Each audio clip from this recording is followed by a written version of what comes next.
Halo guys, kali ini kita akan lanjut tutorial Revit-nya. Kali ini admin akan membahas bagaimana cara membuat presentasi secara 3D. Tampilan 3D yang dibuat khusus untuk presentasi. Di sini kelihatan ada informasi-informasinya dan dia dibuat sedemikian rupa sehingga terlihat komponennya seperti exploded untuk memberikan penjelasan secara lebih jelas. Oke, kita mulai aja. Kita akan menggunakan file sampel yang sudah disediakan oleh Revit. Jadi kita tidak membuat file baru, melainkan kita opening, kita pilih panah ini dan kita cari sample files. Ya, jadi di sini Revit sudah menyediakan beberapa sampel files yang bisa kita gunakan. Kali ini admin akan menggunakan MEP sample project ya. Oke, salah satu dari file ini RMA Advanced Sample Project, admin buka aja. Oke, sudah kelihatan ya filenya seperti ini. Nah, ini sudah 3D ya. Kalau teman-teman lihat di sini juga banyak view-nya, ada floor plan, ada lighting, piping, plumbing. Tapi kita fokus ke 3D ini aja. Dan di sini kita akan mulai membuat presentasinya. Jadi di sini kalau teman-teman lihat warna ductingnya ya, komponen yang lumayan terlihat jelas di sini adalah ductingnya. Dia masih berwarna abu-abu semuanya. Nah, warna ini diatur menggunakan sistem family. Jadi kalau kita lihat di sini ya, ducting ini kalau saya klik, dia ada speknya. Lalu teman-teman bisa lihat ada sistem type-nya, supply air ya. Jadi kita tidak bisa mengedit warnanya di edit type ini, melainkan kita edit sistem type-nya, yaitu supply air ini. Adanya di mana? Kita masuk ke project browser bagian families ini, kita klik aja. Lalu kita cari ducting system atau duct system ini, kita buka aja. Oke, buka lagi. Nah, dia tadi adalah supply air. Supply air ini kita klik aja 2 kali. Ya. Oke, nah disinilah kita atur materialnya. Di sini teman-teman bisa lihat materialnya by kategori ya, makanya dia warnanya abu-abu seperti ini.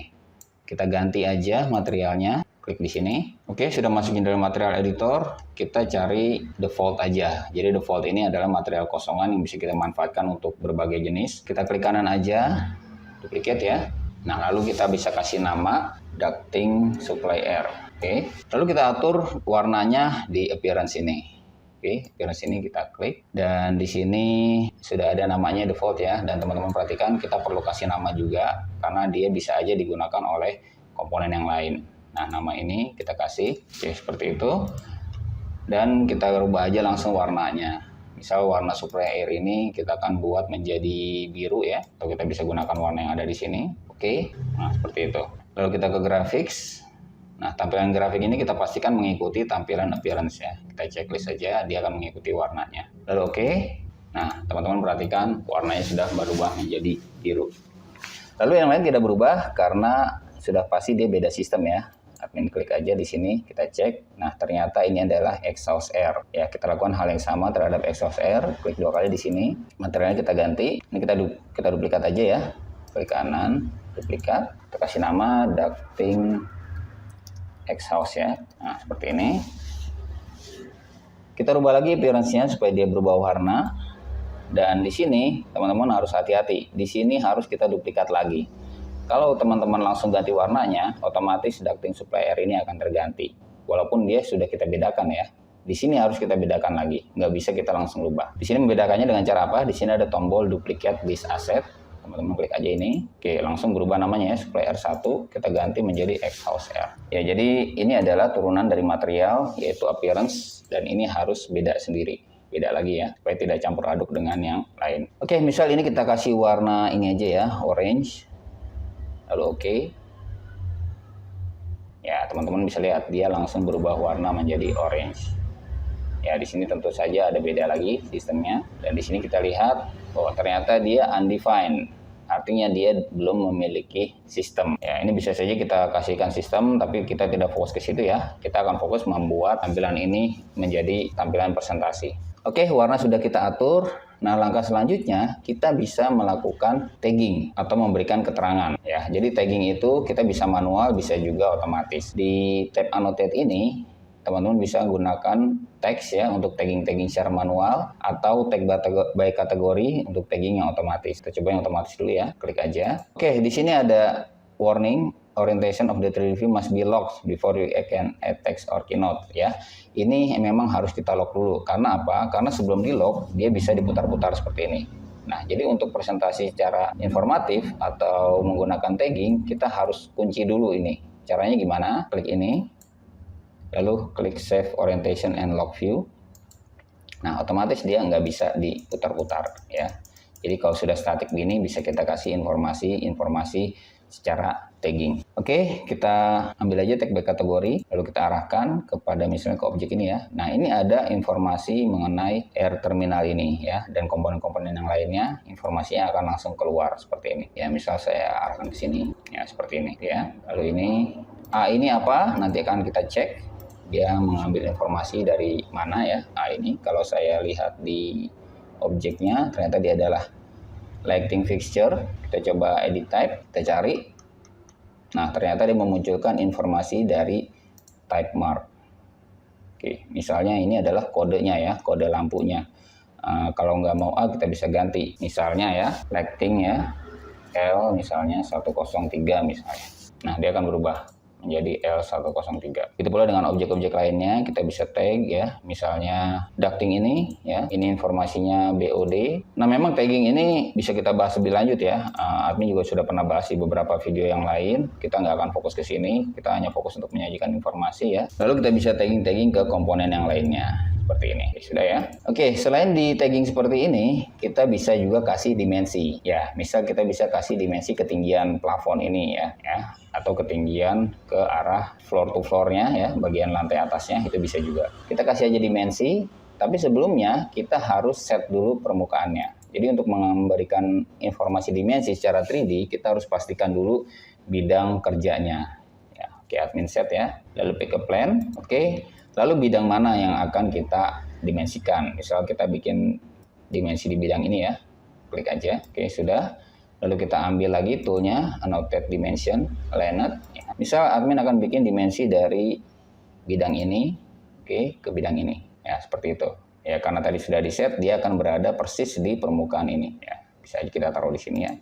Nah seperti itu. Untuk setting dimensi teman-teman bisa atur di sini ya. Ya tapi kita nggak akan fokus ke situ. Oke, misal kita kasih lagi dimensi untuk bagian ini. Oke, misal dari sini ya. Nah, seperti itu. Oke, kita coba dimensi secara vertikal. Untuk itu kita harus ganti juga bidang kerjanya. Kita balik lagi ke arsitektur, ke set lagi. Kita pick a plan. Oke. Nah, kita ambil bidang vertikalnya. Ya, misal bidang vertikal itu ini ya, kita ambil. Ya, sudah kelihatan. Oke, kita dapat bidang vertikal.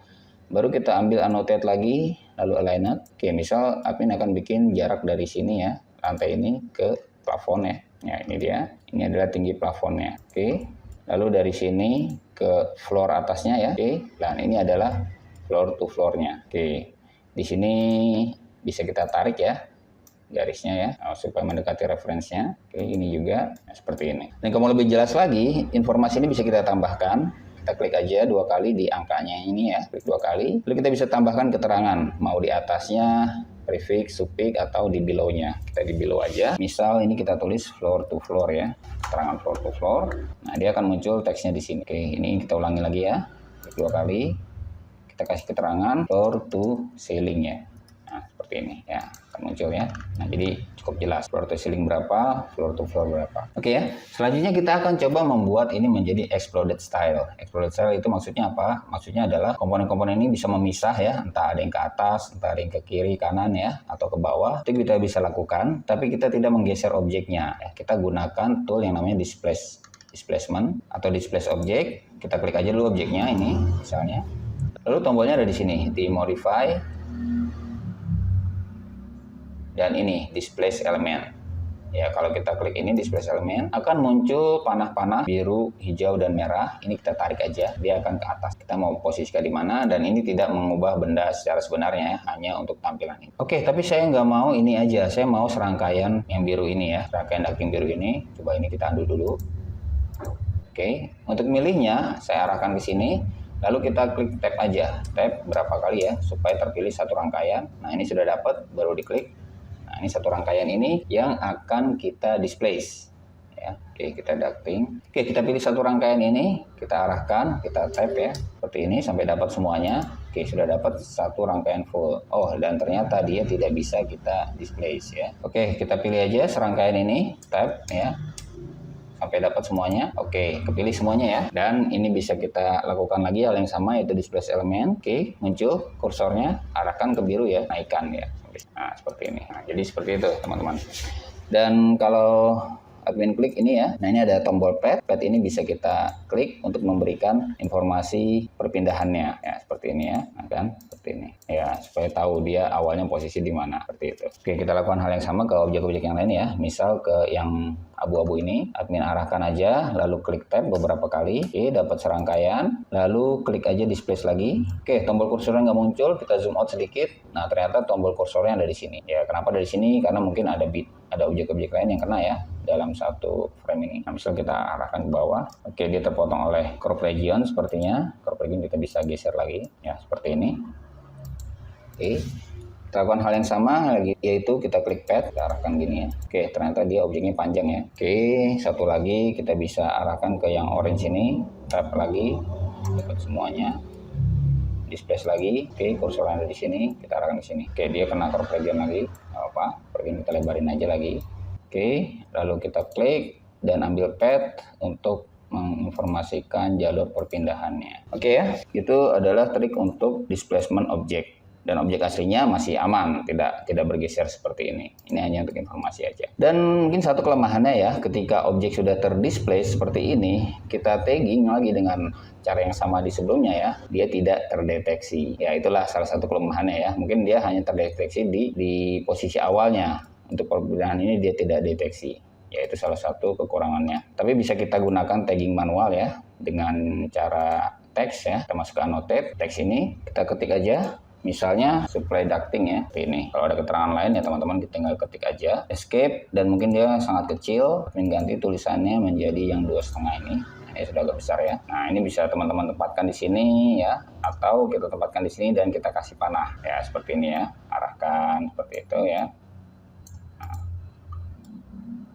Ya, oke, kita ulang lagi, ambil lagi teks, arahkan ke sini untuk X house ya, X house ducting, tampaknya kecil juga. Kita ganti aja menjadi 2,5, kasih panah seperti ini. Oke, satu lagi ambil teks, tapi di sini langsung saya ganti menjadi 2,5. Oke, ini misalnya untuk return ducting misalnya ya. Oke, escape, klik lagi, panah ya, seperti itu. Jadi kita sudah dapat tuh. Nah, jadi sudah kita kasih keterangan-keterangan informasinya. Oke, satu lagi, selain menggunakan dimensi dan tagging tadi, kita juga bisa memberikan spot elevation atau spot slope. Jadi mungkin untuk pemipaan ya, untuk plumbing kalau ada yang slope bisa kita kasih indikasi seperti ini. Tapi di sini kita juga bisa menggunakan spot elevation ya untuk komponen-komponen. Dan satu lagi, untuk yang sudah di display ini nggak bisa ya, harus objek yang masih utuh. Misalnya di sini ya. Oke, level ini bisa kita kasih keterangannya ya. Nah, level ini bisa kita kasih keterangannya. Nah, ini spot elevation. Di sini berarti oke, kita ambil spot elevation, kita arahkan ke objek ini misalnya. Oke, nah, kita tempatkan keterangannya. Oke, sudah kita kasih keterangan-keterangan objeknya. Lalu secara tampilan masih bisa kita atur. Di sini kalau teman-teman lihat bangunan arsitekturnya agak-agak tipis ya kelihatannya, dan dia itu